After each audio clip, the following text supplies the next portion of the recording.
विश्वाची निर्मिती झाली, विधाता श्री ब्रह्मदेवांकडून निर्माण झालेल्या विश्वाचं लालन पोषण करण्याची जबाबदारी करुणावान दयावान देवादिदेव श्री विष्णुदेवांनी स्वीकारली आणि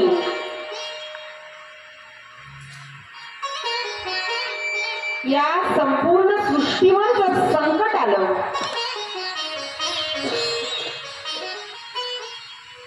तर त्या संकटाचा नाश करण्याची जबाबदारी महेश्वर म्हणजे महादेवानी स्वीकारली.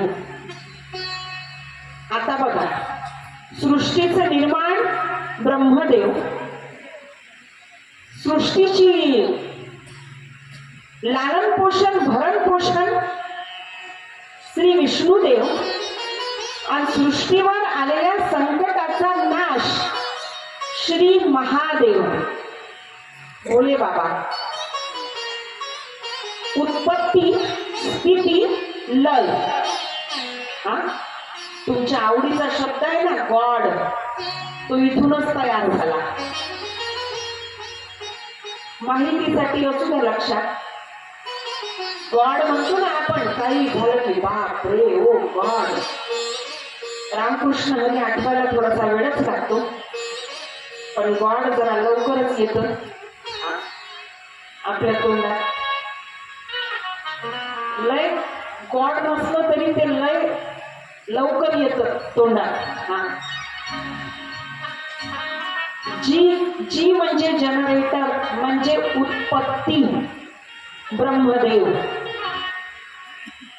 ओ म्हणजे ऑपरेटर म्हणजे स्थिती म्हणजे विष्णुदेव. हा, आणि डी म्हणजे डिस्ट्रॉयर म्हणजे नाश करणारे, संकटाचा नाश करणारे म्हणजे Mahadev. Generator operator destroyer GOD हा गॉड शब्द इथूनच तयार झाला. सृष्टीचं निर्माण झालं, किन्नरांचं निर्माण झालं, म्हणे मैथुनी सृष्टीचं निर्माण करा. आणि ते करण्यासाठी मग महादेवांनी अर्धनारेश्वर रूप घेतलं असा शिवमहापुराणामध्ये संदर्भ आलाय. ब्रह्मदेवांना समजून सांगितलं म्हणे प्रकृती आणि पुरुष, नर आणि नारी. आणि मग त्याच्यानंतर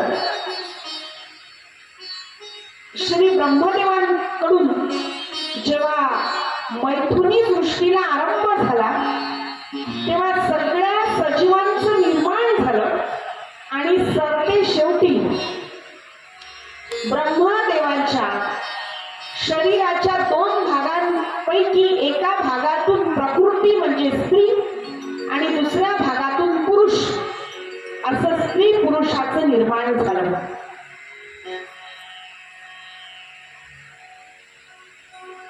स्वयंभू असं विशेषण लावलं जातं, ते म्हणजे मनु. हा, ब्रह्मदेवाच्या शरीरातून आणि म्हणून मनु असं नाव. आणि मनु पासून आपण म्हणून मानव, आणि मग पुढं मानव या शब्दाचा अपभ्रंश झाला, मग मानव म्हणता म्हणता माणसं असं झालं. विश्वामधलं सगळ्यात पहिलं दाम्पत्य स्वयंभू राजा मनु आणि त्यांच्या पत्नीचं नाव शतरूपा. सगळ्यात पहिलं दाम्पत्य.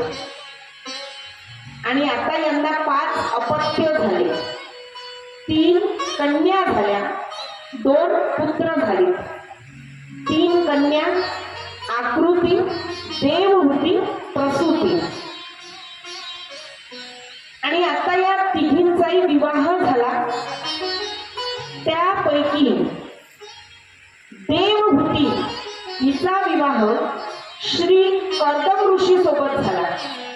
देव म्हणजे ईश्वर, हूती म्हणजे बुद्धी, ईश्वराची बुद्धी म्हणजे देवहूती. आणि हिचा विवाह दश इंद्रियांना तपस्वी कर्दम ऋषींसोबत झाला आणि यांच्या पोटी साक्षात विष्णू भगवंत आले. कपिल मुनी, कपिल अवतार, कपिल देव. ज्या कपिल मुनींनी 6 शास्त्रापैकी एका शास्त्राचं निर्माण केलं. 6 शास्त्र आहेत की नाही? वैशिक शास्त्र, मीमांसा शास्त्र, योगशास्त्र, वेदशास्त्र. त्यापैकी एक शास्त्र कपिल मुनी त्याचे उद्गाते आहेत. त्याचं नाव आहे सांख्य शास्त्र. समजायला थोडं कठीण आहे, थोडं काय चांगलंच कठीण आहे. सांख्य शास्त्र. आणि त्यानंतर प्रसूतीचा विवाह दक्ष प्रजापती सोबत झाला. यांना 16 कन्या झाल्या. 16वी कन्या माता सती, हिचा विवाह महादेवांसोबत झाला. म्हणजे पार्वती मातेच्या आधी माता सती. काय झालं, एकदा सासूरवाडीवरून आमंत्रण आलं महादेवांना, म्हणजे दक्ष प्रजापतींकडून. फार मोठ्या यज्ञाचं आयोजन केलंय, तुम्ही या, अगत्याचं आमंत्रण. आणि जावं लागलं सासूरवाडीतलं आमंत्रण.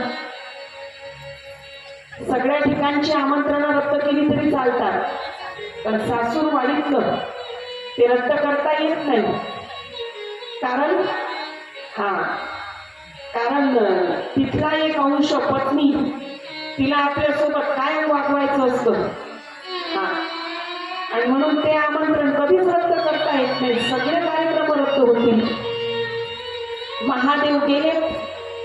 झालं काय मंडळी, प्रसंग असा आहे, यज्ञशाळेमध्ये दक्ष प्रजापती प्रवेश करत आहेत. सगळी सभा त्यांच्या स्वागतासाठी उठून उभी होत आहे. पण विष्णुदेव बसले आहेत, ब्रह्मदेव बसले आहेत, म्हणून त्यांच्या शेजारी महादेव सुद्धा बसूनच राहिले. आणि नेमकी ही गोष्ट दक्ष राजाला खटकली आणि दक्ष राजाने महादेवांचा अपमान केला. दक्ष प्रजापती म्हणजे अहंकारानं उन्मत्त झालेलं व्यक्तिमत्व. अपमान केला आणि निव्वळ अपमान नाही केला, हाकलून लावलं. म्हणे तुला राहायला घर नाही, अंगावर कपडे घालायची तुला अक्कल नाही. म्हणजे महादेवांच्या बद्दल मला एकीने बोलायचं नाही. हे दक्ष प्रजापती काय बोलले ते सांगत आहे. म्हणे राहायला घर नाही, अंगावर नीट कपडे घालता येणार नाही, कपडे घालायची अक्कल नाही, जटा भस्म काय काय कसं ते विषारी सरपण ते विंचू. आणि ती सगळी राख फासून राहतो. नशीब म्हणाव, भाग्य म्हणाव, दक्ष प्रजापती मी तुझा सासरा आणि माझा अपमान करतोस, पकडून लावलं. माता सती सुद्धा त्यांच्या मागोमाग निघून गेली. माझ्या पतीचा अपमान झाला, मी इथे एक क्षणही राहणार नाही. हेच शास्त्र संमत आहे ना. जिथं पतीचा अपमान होतो तिथं स्त्रीनं थांबू नये. फक्त पती दारू पिणारा नसावा. फक्त पती दारू पिणारा नसावा, नाही तर त्याचा मग जागोजागी अपमान, मग हिनं कुठं नाही जायचं. मग तिचा अर्थ लक्षात घ्या. शास्त्र संमत होतं ते. माता सती निघून आली कैलासावर. झाला प्रसंग, सगळं आटोपलं. पण हाच यज्ञ पुढे काही दिवसांना आयोजित करण्यात आला. यावेळी मात्र सगळ्यांना आमंत्रण, कैलासावर आमंत्रण नाही महाराज, कैलासावर आमंत्रण नाही. पण आता नारदजी तिथं आले आणि नारदजी म्हटले, कागा आई तुला काही कळलं का? काल आपण बोललो, कालच बोललो. विश्वातले सगळ्यात पहिले रिपोर्टर, सगळ्यात पहिले पत्रकार हा ते नारदजी आहेत. थोडक्यात सांगायचं झाल्यास हे जे आताच इंटरनेट आहे ना, हा ते सगळं इंटरनेट त्या काळी नारदजी सांभाळायचे. हे नेटचं डिपार्टमेंट. नारदजी लगेच कैलासावर म्हटलं, का काही तुला काही कळलं का? काय म्हणे, केवढा मोठा यज्ञाचा समारंभ पुन्हा आयोजित केला. म्हणे, नाही बाबा मला काही कळलं नाही. अगं पण जायचं ना, कशी जाऊ, कोण्या तोंडाने जाऊ, मला ना पत्रिक, मला ना निरोप, मला ना आरोप. नारदजी म्हटले, आई वडिलांच्या घरी जायला आणि एका लेकीला कशाला एवढा मान, कशाला एवढी पत्रिका? तुझं माहेर आहे, तू जाऊ शकते. मनामध्ये आकर्षण तयार झालं. वय किती मोठं असो, माहेरी जाण्याचं आकर्षण ते असतंच. बडे व्हिडिओ कॉल करून किती वेळा बोला, पण माहेरी जाण्याचं एक वेगळंच आकर्षण असतं.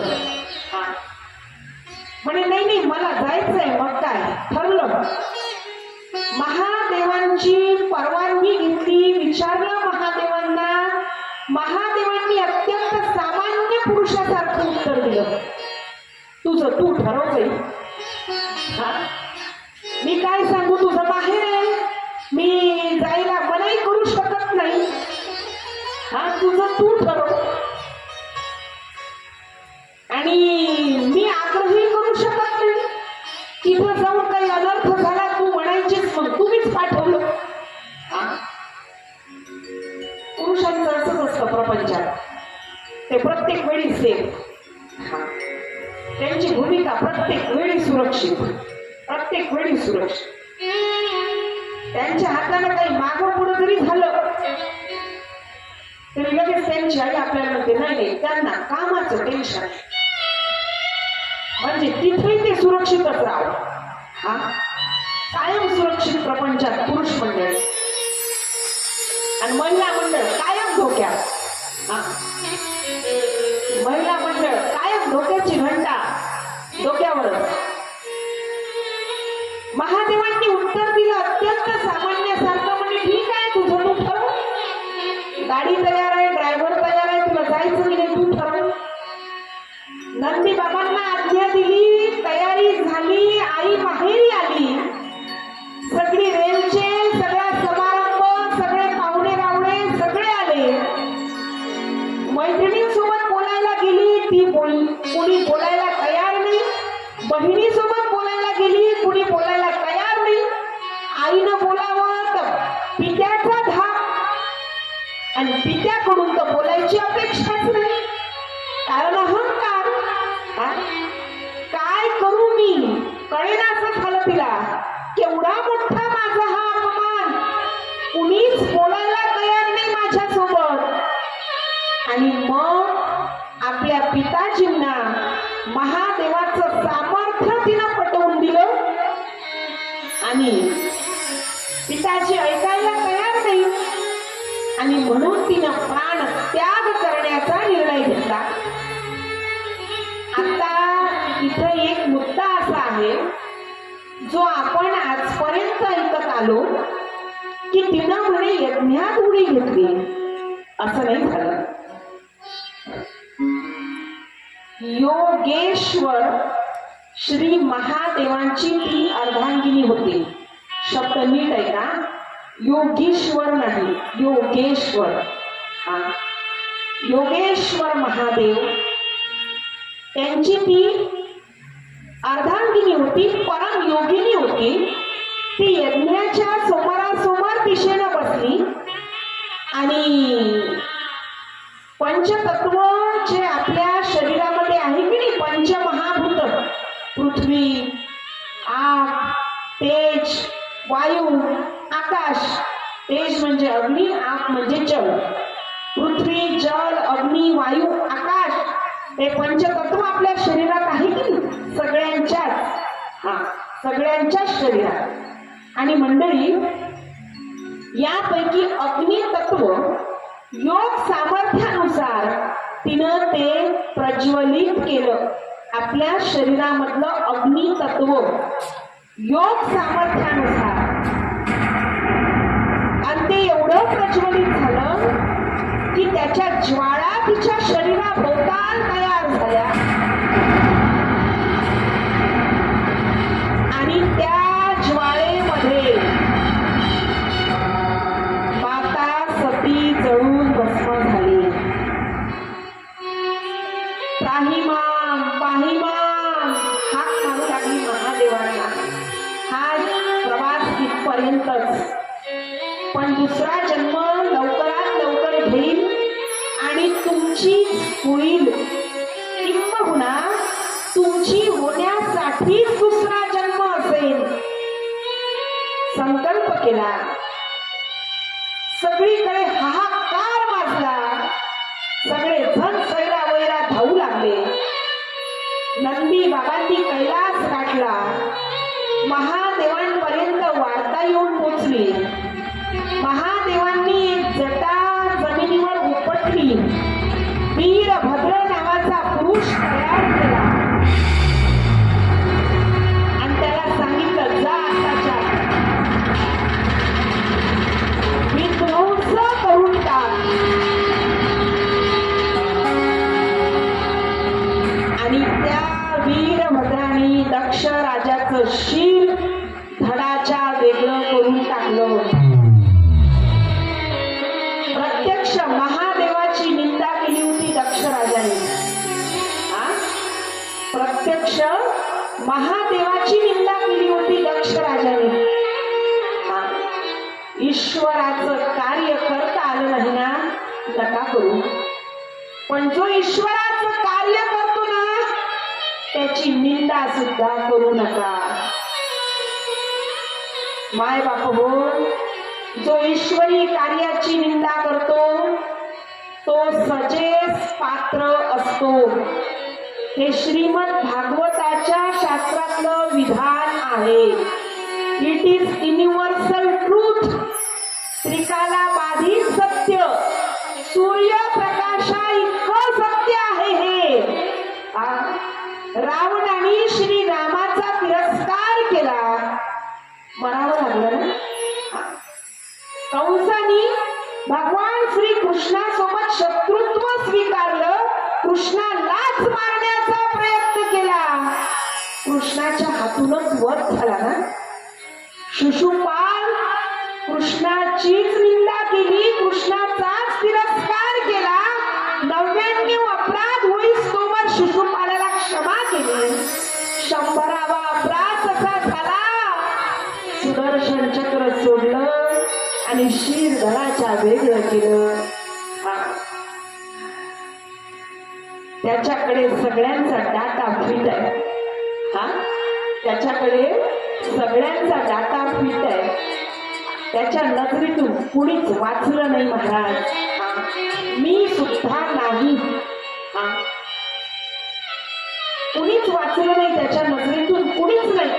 सूक्ष्म म्हणे लहानशा मुंगीच्या पायात जरी घुंगरू बांधले ना, तर त्या घुंगराला पाहण्याचं आणि त्या घुंगराच्या आवाजाला ऐकण्याचं सामर्थ्य त्या भगवान परमात्म्यामध्ये आहे. ईश्वर त्यालाच म्हणावं जो संपूर्ण सृष्टीचा सत्ताधीश आहे. सत्ताधीश, सत्ता आहे त्याची सगळ्या जगतावर. कशी सत्ता आहे महाराज? सृष्टीतलं सूक्ष्म अतिसूक्ष्म पान हलण्यासाठी सुद्धा ईश्वराची मर्जी लागते. एवढी सत्ता त्याची आहे, एवढी सत्ता. आणि म्हणून मंडळी, ईश्वरी कार्य करता येत नसेल करूच नका. नकाच करू. तुमचा वेळ वाया घालू नका. पण जो ईश्वरी कार्य करतो ना, त्याची निंदा सुद्धा करू नका हो.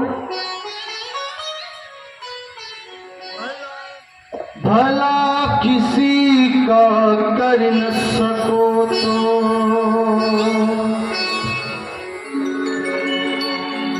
भला किसी का कर न सको तो बुरा किसी का मत करना। पुष्प नहीं बन सकते तो तुम कांति बन कर भला किसी का कर न सको तो बुरा किसी का मत करना। पुष्प नहीं बन सकते तो कांति बन कर रहना। भला किसी का कर न सको तो बुरा किसी का मत करना। पुष्प नहीं बन सकते जो कांटे बन कर मत रहना।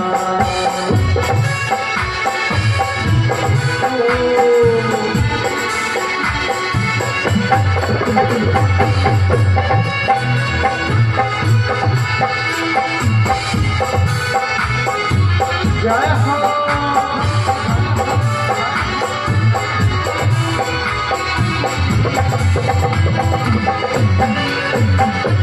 बन न सके भगवान अगर तुम कम से कम इंसान बनो। कभी नहीं शैतान बनो, कभी कभी हैवान।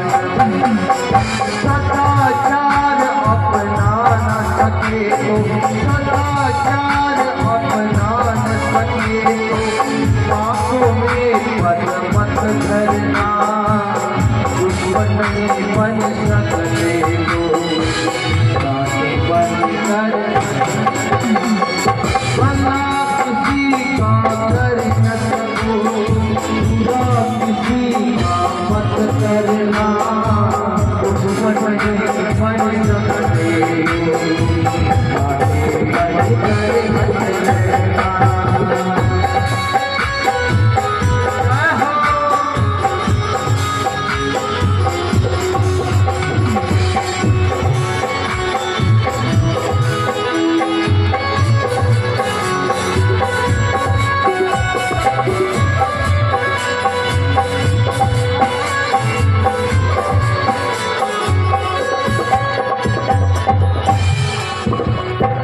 सत्य वचन ना बोल सके तो झूठ भी मत बोलो। कौन रहे तो भी अच्छा, कम से कम मत बोलो यदि पहले तुम बोलो। बोलो यदि पहले तुम बोलो फिर मुँह को बोला करना। पुष्प नहीं बन सकते कांटे बन कर मत रहना। भला किसी का कर न सको बुरा किसी का मत करना। पुष्प नहीं बन सकते जो कांटे बन कर मत रहना।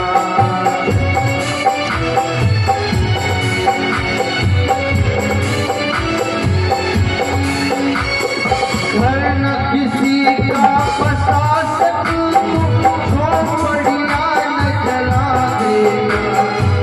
परमपंथी कर न सकूं खार नमक न लगा देना। दीपक बन कर जल न सके तो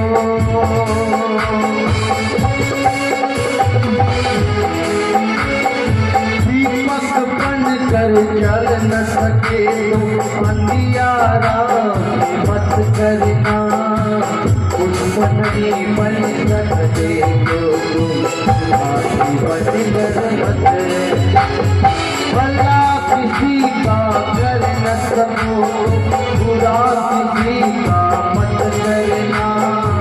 पुष्प नहीं बन सकते तो कांटे बन कर मत रहना। भला किसी का कर न सको तो बुरा किसी का मत करना। नहीं बन सकते तो काफी बन कर मत रहना। मंडळी, आपल्या या सत्राची शोभा वाढविण्यासाठी आज या सत्रामध्ये प्रमुख उपस्थिती म्हणून हरिभक्त परायण श्री सोमेश्वर महाराज गवळी आपल्या व्यासपीठावर उपस्थित झाले आहेत. वैष्णव सेवा आश्रम येथून ते आलेले आहेत. व्यासपीठाकडून आयोजकांकडून आपण त्यांचं शब्दसुमनांनी स्वागत करूया. एकदा जोरदार टाळ्या वाजवा आणि महाराष्ट्रीयांचं स्वागत करू. दक्ष राजाचं शिर घराच्या वेगळं केलं वीरभद्राने. आणि आता घटनास्थळी महादेव पोचले आणि महादेवांना मग सगळ्यांनी विनंती केली वगैरे. तो कथाभाग आहे समोर. मग ते दक्ष राजाला म्हणे बकऱ्याचं शिर वगैरे लावलं, पुनर्जीवित केलं. पण त्याआधी महत्वाचा भाग असा आहे कथेमधला की माता सतीचं जळलेलं कलेवर महादेव हाती घेऊन अत्यंत विलाप करीत, अत्यंत शोक करीत, अत्यंत आक्रोश करीत कैलासाकडे निघाले. कलेवर म्हणजे पार्थिव जळलेलं शरीर हातामध्ये आहेत महादेवांच्या आणि महादेव कैलासाकडे जात आहे. शरीर जळलेलं असल्यामुळं या भूतलावर त्या जळलेल्या शरीराचे ठिकठिकाणी तुकडे पडले. काही ग्रंथामध्ये सांगितलंय 108, काही ग्रंथामध्ये सांगितलंय 51. आता ते 108 की 51 हे जरा बाजूला ठेवू आपण.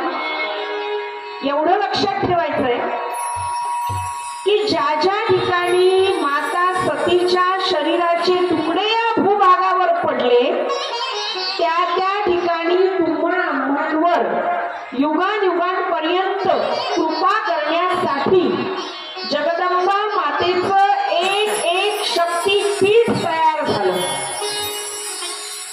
आणि याच्याही पुढचा लक्षात ठेवण्यासारखा मुद्दा असा आहे श्रोते मायबाप हो की या सबंध शक्तीपीठांपैकी 4 शक्तीपीठ आमच्या सौभाग्यानं आमच्या महाराष्ट्रात आहेत. आपल्यासाठी सगळ्यात महत्वाचं लक्षात ठेवण्यासारखं 4 शक्तीपीठ आम्हाला लाभली. सगळ्यात पहिलं म्हणजे तुळजापूर वासिनी, संपूर्ण महाराष्ट्राची कुलस्वामिनी छत्रपती शिवाजी महाराजांना जिनं तलवार दिली आणि स्वराज्याची स्थापना करण्यासाठी आपला वरद हस्त जिनं छत्रपती शिवाजी महाराजांच्या शिरावर ठेवला, डोक्यावर ठेवला, ती म्हणजे तुळजापूर वासिनी महाराष्ट्राची कुलस्वामिनी माता भवानी. त्यानंतर करवीर वासिनी म्हणजे कोल्हापूर, करवीर नगर कोल्हापूर असं आजचं नाव. पण त्या ठिकाणी असुराला मारण्यासाठी महालक्ष्मी, आता तिला अंबाबाई म्हटलं जातं, कोल्हापूरची अंबाबाई बोलताना आपण असं म्हणतो. आणि म्हणून संभ्रम असा आहे की ती अंबा आहे की ती माता लक्ष्मी आहे. ती माता लक्ष्मीच आहे. कोल्हापूर वासिनी, करवीर निवासिनी महालक्ष्मी. पण तरी तिला अंबाबाई म्हटलं जातं कारण संस्कृत भाषेमध्ये आईला अंब असं म्हणतात आणि त्या अर्थी आपली आई आहे. आणि अंब असं म्हणता म्हणता अंबा असा अपभ्रंश झाला आणि म्हणून अंबाबाई असं आदरार्थी एक जिव्हाळ्याचं, एक आपुलकीचं संबोधन तिला लावलं. ती करवीर निवासिनी, कोल्हापूर वासिनी महालक्ष्मी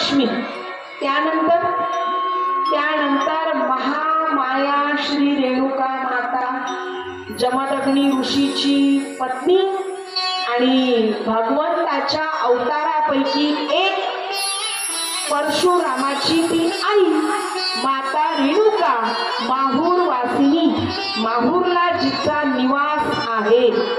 आणि मंडळी, यानंतर सगळ्यात शेवटी सप्तशृंगी हा राक्षसांना मारलं आणि विश्रांती घेण्यासाठी बघा ना, विश्रांती घेता येते.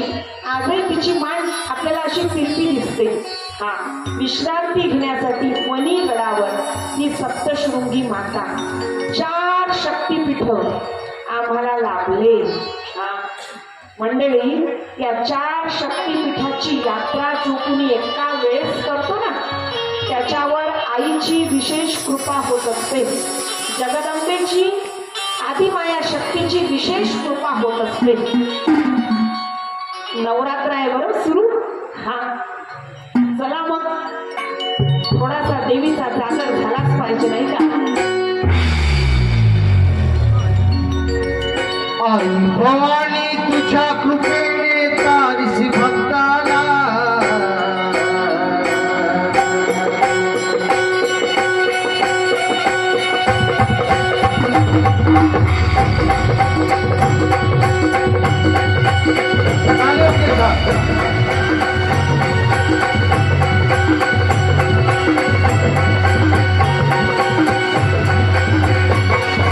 आई भवानी तुझ्या कृपेने तारीसी भक्ताला सदानमय माऊली वारी संताला आई पादावर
Possibility for the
नाचायला उठली की नाही त्या आजीसाठी टाळ्या वाजल्या. सगळ्या मंडपात ती एकटी आजी तरुण, बाकी सगळा मंडप म्हातारा. हा? आपण काय केलं, आपण आजूबाजूच्यांना धक्के दिले, तू उठते का, तू उठते का, तू उठते का, गेली गाडी निघून. हा, आजीची चार्जिंग एवढी फुल झाली, आजी एकटीच उठली. आजीला कुणालाच धक्का दिला नाही. हा, त्याची चार्जिंग झाली ना महाराज, तो कुणाला धक्का द्यायच्या नादात बसत नाही. हा, तो स्वतः उठून उभा होत असतो. आणि तेच श्रीमद भागवताचं फळ आहे, कथा श्रवणाचं तेच फळ आहे. क्षणाक्षणाचा प्रत्येक प्रसंगाचा आनंद घेता आला पाहिजे. श्रवण मगाशी बोललो ना आपण.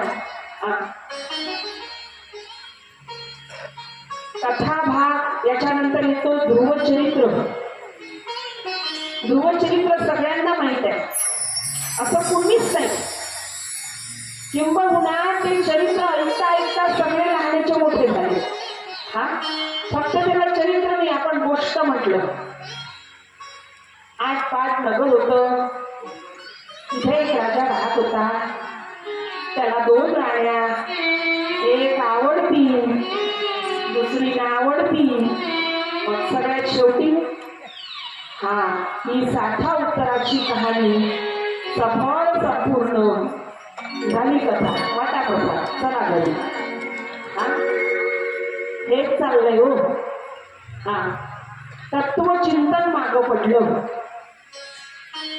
आणि निव्वळ कथानक सांगितल्या गेल्यामुळं काय झालं, कधी कधी त्या कथेला दंतकथा असंही नाव देऊन मोकळे झाले.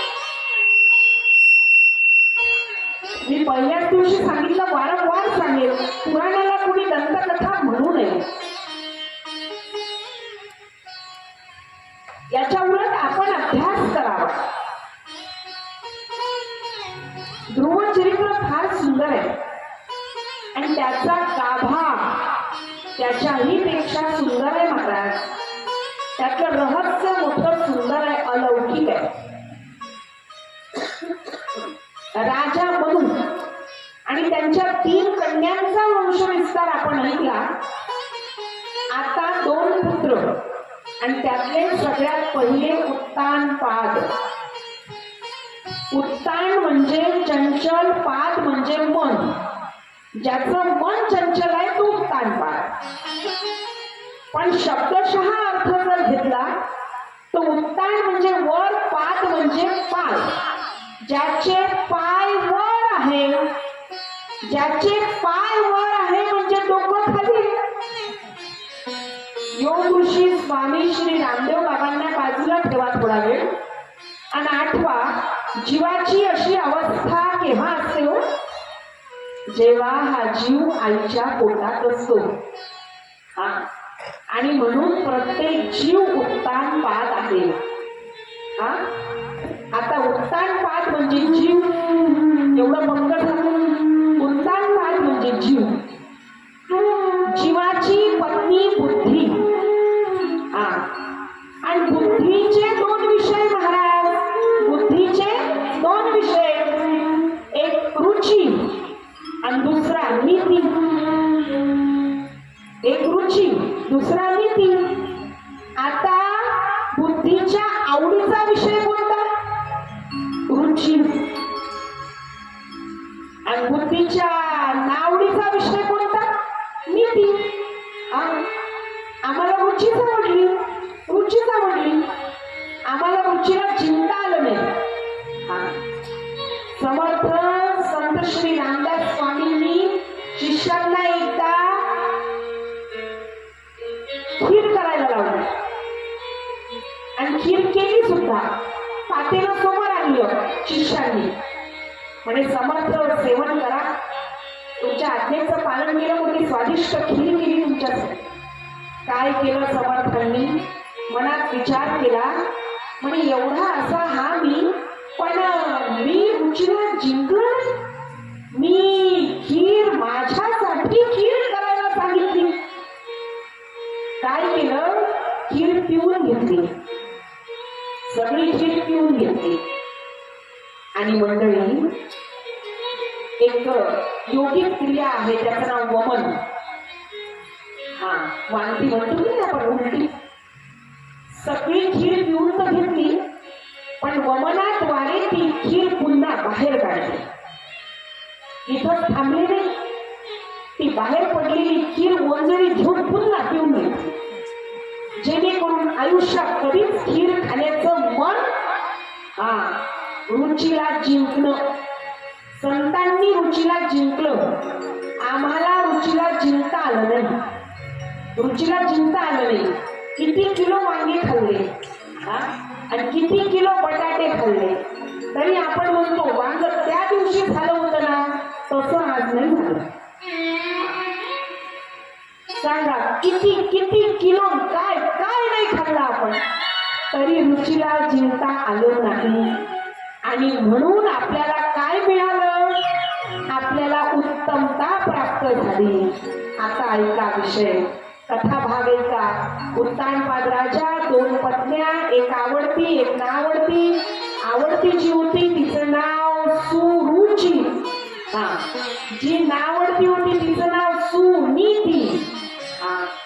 आणि सुरुचीचा पुत्र उत्तम. आम्ही रुचीवर प्रेम केलं, आम्हाला काय मिळालं, उत्तमता.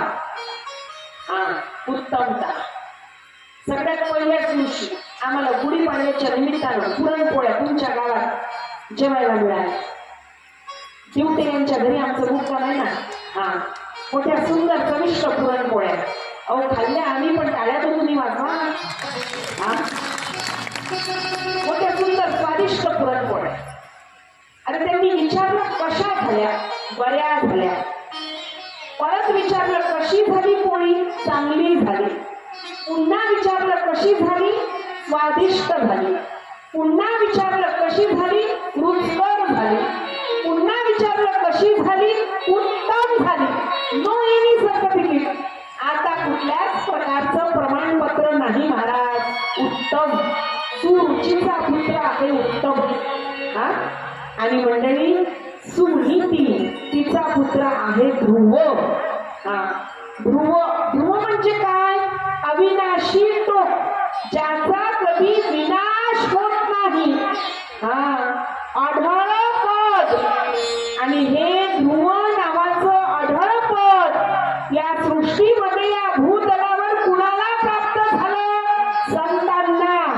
का, त्यांनी रुचीला जिंकलं आणि नीतीवर प्रेम केलं म्हणून.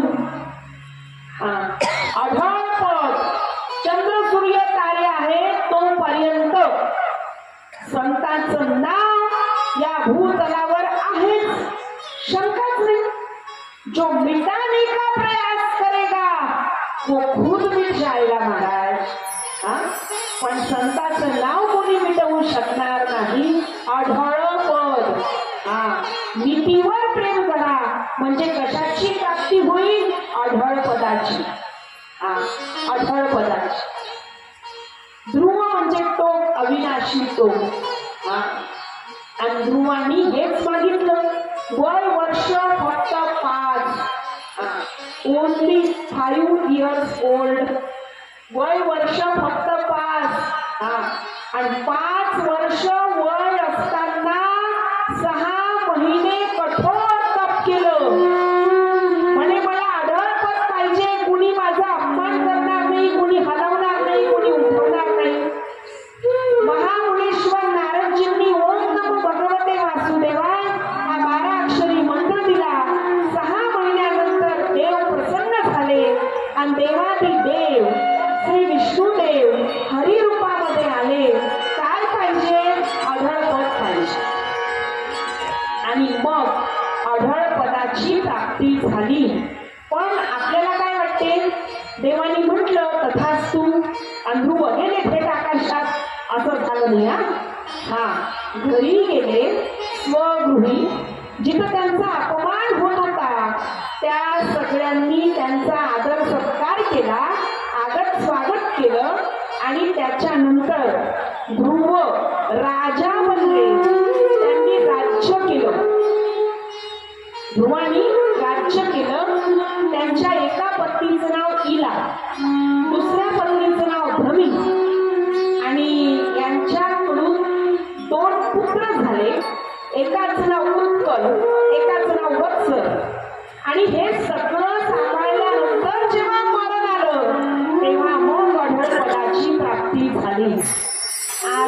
उत्तर दिशेला पहाटे 4 वाजता जो आपण तारा पाहतो तो ध्रुवाचा तारा आहे असं म्हटलं जातं.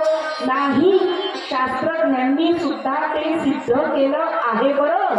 हा, शास्त्रज्ञांनी सुद्धा ते सिद्ध केलं आहे. हा, आणि म्हणून जर वेळ भेटलीच तर एखाद्या दिवशी पहा, गजर लावा घड्याळात. हा, म्हणजे उठायसाठी गजर लावा. एरवी गजर उठायसाठी कुणीच लावत नाही, तो बंद करण्यासाठीच लावतो आपण. हा, वाजता की केला बंद. हा, पण उठायसाठी लावा आणि बघा. कसं आहे ना, चिकित्सक बुद्धीनं ऐकलं पाहिजे. जे ऐकलं ते निव्वळ ऐकूच नका, थोडस तरी त्यात स्वतःचं डोकं लावून तो कथा भाग स्वीकारता येईल का. 5 वर्षाच्या ध्रुवबाळानं तप केलं, कठोर तप केलं, जंगलात जाऊन, वनात जाऊन. आपण घरी सोफ्यावर बसून एक माळ तर निदान करू शकतो की नाही. कथा भाग स्वीकारता येईल का. आणि तेच फळ आहे बरं आपलं. जंगलात जाऊन कोणी म्हणत नाही तप करा.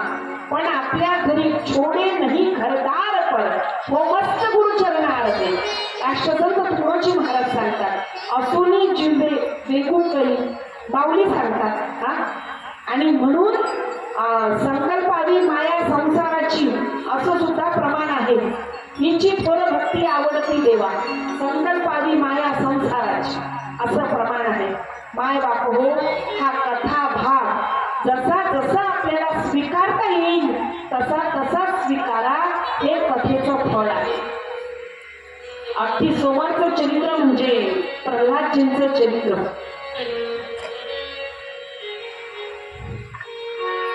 सनकादी ऋषी विष्णुदेवांकडे गेले विष्णुदेवांच्या भेटीसाठी. आणि सनकादी काल बोललो ना आपण, विष्णुदेवाचा सगळ्यात पहिला अवतार सनकादी ऋषी. सनक, सनंदन, सनातन, सनक कुमार 4 भावंड. पण पाहायला लहान लेकरासारखे दिसायचे, वयानं मोठे. म्हणून विष्णुदेवाचे द्वारपाल जय आणि विजय यांनी त्यांना अडवलं.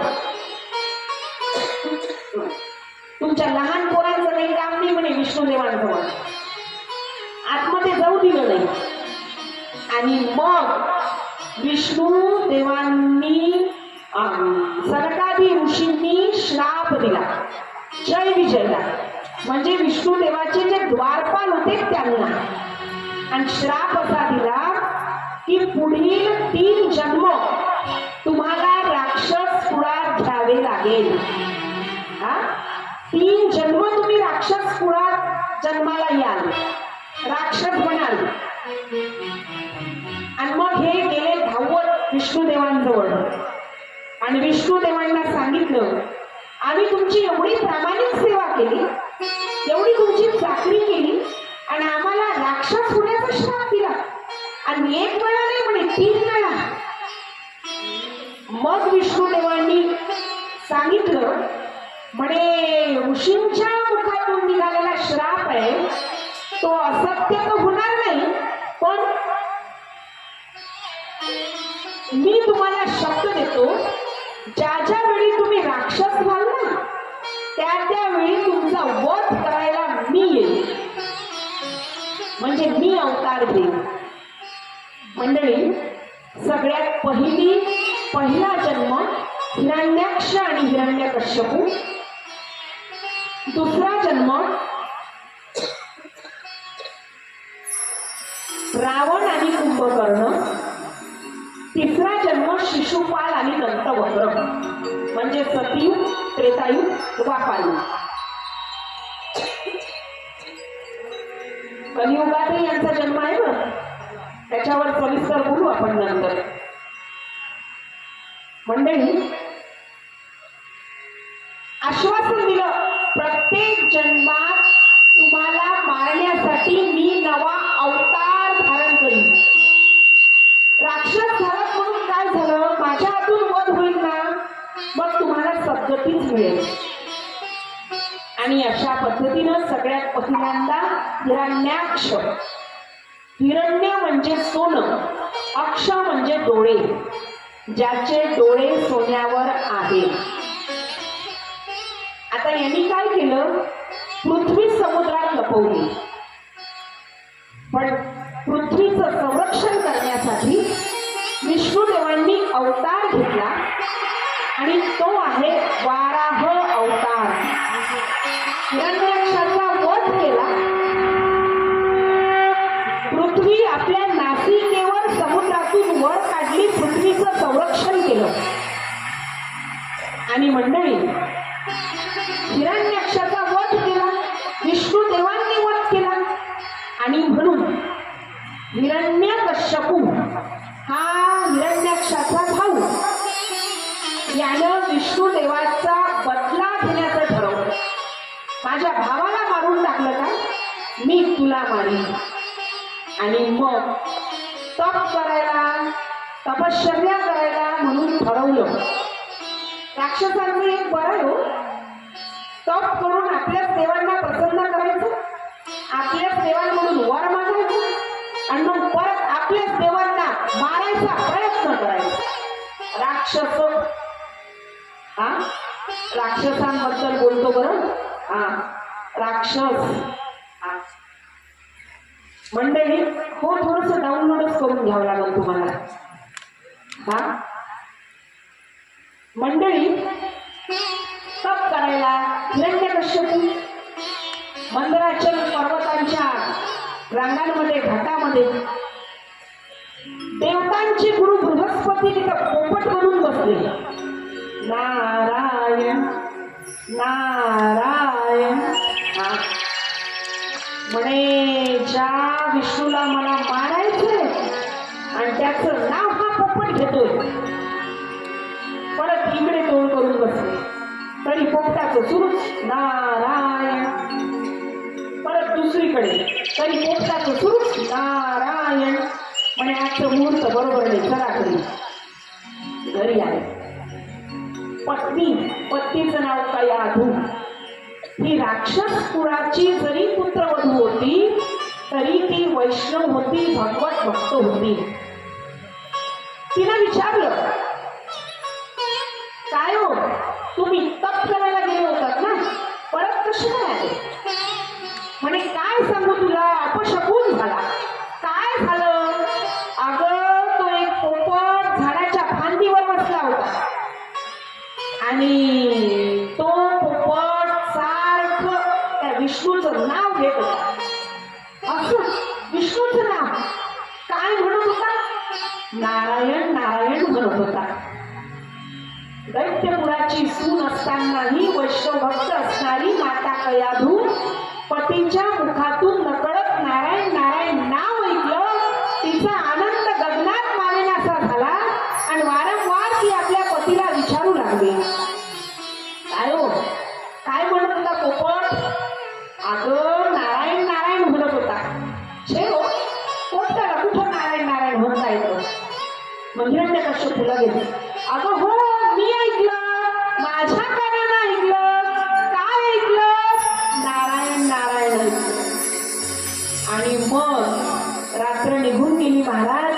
दुसऱ्या दिवशी हिरण्यकश्यपू तप करायला निघून गेले आणि इंद्रदेवानी पुन्हा षडयंत्र रचलं.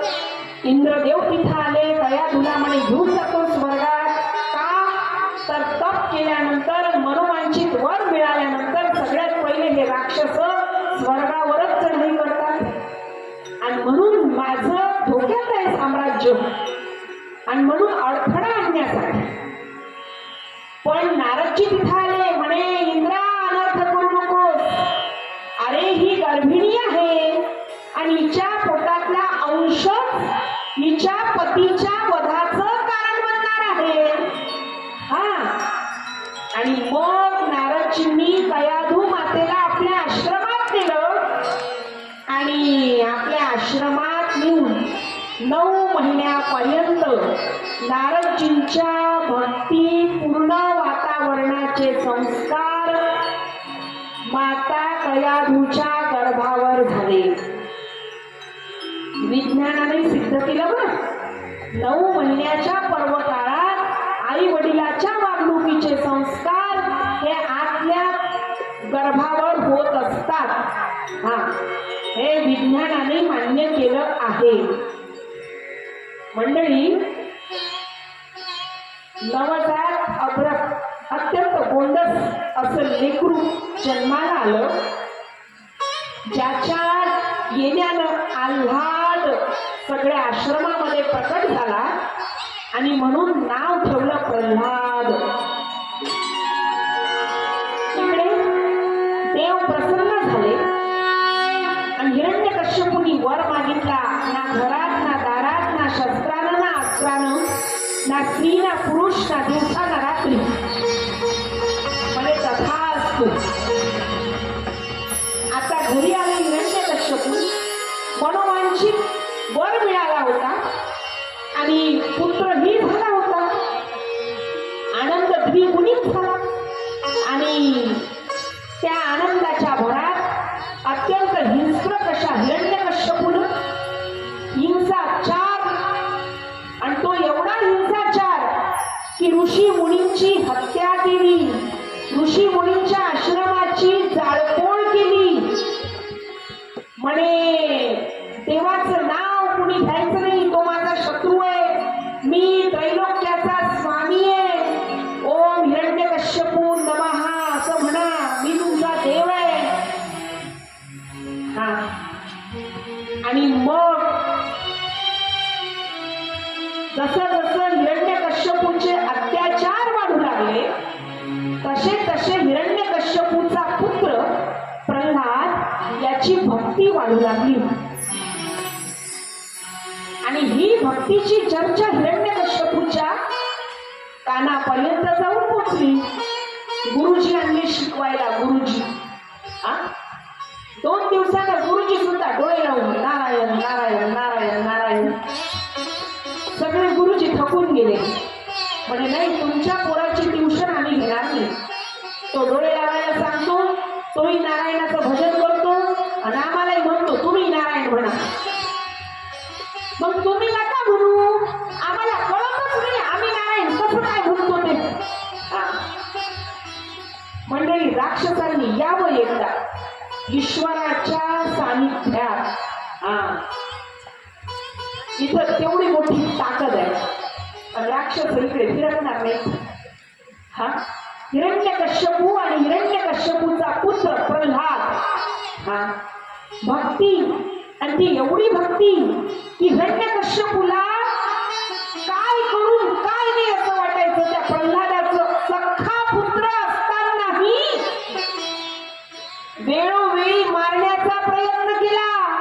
उंच अशा पर्वतावरून खोल खाईत ढकलून दिलं. कोरड्या विहिरीमध्ये विषारी सर्प टाकले, त्याच्यात ढकलून दिलं. नुकताच होळी सण साजरा केला की नाही आपण. हा, होलिका, तिला वर होता, अग्नीत जळणार नाही, पण ईश्वराच्या भक्ताला जाळण्यासाठी तिनं त्याचा उपयोग केला. तिला जळून भस्म व्हावं लागलं. ती आजपर्यंत जळतच आहे. हा, होळिका सण. हा, मंडळी, वारंवार मारण्याचा प्रयत्न केला, पण देव तारी त्याला कोण मारेल. देवाची जर कृपा आपल्यावर आहे, ईश्वराची जर कृपा आपल्यावर आहे, त्या गणेशाची कृपा जर आपल्यावर आहे, तर कुणाची काय ताप आपल्या केसाला धक्का लागेल म्हणून. झोपले का काय, काय नाही वाचवल्या, तुमच्यावर गणेशाची कृपा नाही का काय. कृपा आहे हे स्वीकारायला सुद्धा त्याचीच कृपा लागते. हा, पुन्हा म्हणू का वाक्य, कृपा आहे हे स्वीकारायला सुद्धा त्याचीच कृपा लागते. हा, होईल कृपा, 4 दिवसात हळूहळू होईल कृपा. हा, मंडळी, आज तर म्हणे फरमान सोडलं. आज मी हिरण्यकश्यपू ठरवूनच टाकतो, एक तर तो विष्णू राहील, नाही तर तो प्रल्हाद राहील. जो येईल तो तेच सांगतो, जो येईल तो तेच सांगतो. म्हणे आज